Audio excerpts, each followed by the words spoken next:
ចាំម៉ូតូកំណត់ហេតុរបស់ប្អូនស្រីភាគ3ចុងក្រោយប្រពន្ធគាត់ក៏ធ្លាក់ខ្លួនឈឺក្រោយសម្រាលព្រោះត្រូវឆ្លងកាត់រឿងឈឺចាប់ជាច្រើនពេលកូនទី2សម្រាលគាត់ត្រូវមើលកូនតែម្នាក់ឯងហើយពេលគាត់សម្រាលក៏គាត់សម្រាលតែឯងដែរអត់មានវត្តមានប្តីទេទឹកភ្នែកគាត់ហូរមិនឈប់ឈឺចាប់ហួសថ្លែងពេលដែលដឹងថាប្តីគាត់មានស្រីហើយស្រីនោះជាអ្នកស្គាល់គ្នាជាមួយគាត់ទៀតគាត់ទទួលយកមិនបានទេដើរក៏យំឈរក៏យំអង្គុយក៏យំដេកក៏យំញ៉ាំបាយក៏យំពេលដែលមើលទៅមុខកូនគាត់កាន់តែយំថែមទៀតតែងអង្គុយគិតថាប្តីគាត់ធ្វើដាក់គាត់បែបនេះទៅរួចទាំងដែលគាត់មាន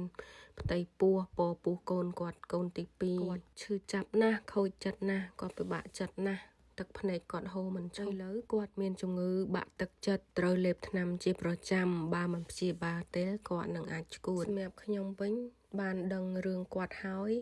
ចាខ្ញុំអាណិតគាត់ជាខ្លាំងព្រោះខ្ញុំក៏ស្គាល់ប្តីគាត់ដែរខ្ញុំដឹងថាប្តីគាត់ស្រឡាញ់គាត់ខ្លាំងណាស់មិនគួរថាគាត់នឹងធ្វើបែបនេះទៅរួចទេម្នាក់ស្រីនឹងដឹងហើយឮហើយថាគេមានប្រពន្ធហើយគេស្រឡាញ់ប្រពន្ធកូនគេណាស់នៅតែមកតាក់ទងទាំងខ្លួនឯងមានប្តីក្បត់ប្តីមកលួចសហាយស្មន់ជាមួយប្តីគេទៅវិញដំបូងថាភ្លុកទេដល់យូរទៅជាញ៉ាមហើយក៏ជាប់ចិត្តជាប់ដិតជាប់អារម្មណ៍តែម្ដងរហូតធ្វើឲ្យប្រពន្ធគាត់ទទួលយកលែងបានក៏សុំលែងគ្នាមិនយូរប៉ុន្មានស្នេហារវាងប្តីគាត់និងស្រីនោះក៏ដើរដល់ទីបញ្ចប់ដោយខាងប្រុសត្រូវប៉ូលីសចាប់ទៅខ្មែរបាត់ទាំងពីរនាក់